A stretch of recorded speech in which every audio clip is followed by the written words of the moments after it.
બીજું કઈ નહીં. બોલો બોલો માસા. હા બેટા, તો તારા બધા પેપર કેવા ગયા? આવ્યા ગયા. એટલે એમ નહીં, આમ પેપર હા હા, એટલે આમ આવ્યા ને એવા જ ગયા એમ.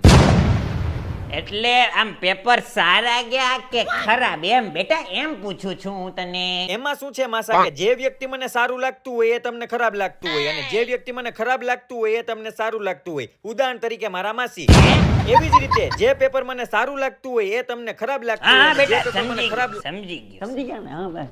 તો હવે 10મા પછી તારે શું કરવાનો વિચાર છે? 11મું.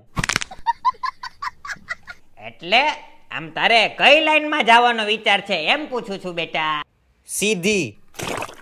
બેટા માથાને સરખા જવાબ આપો.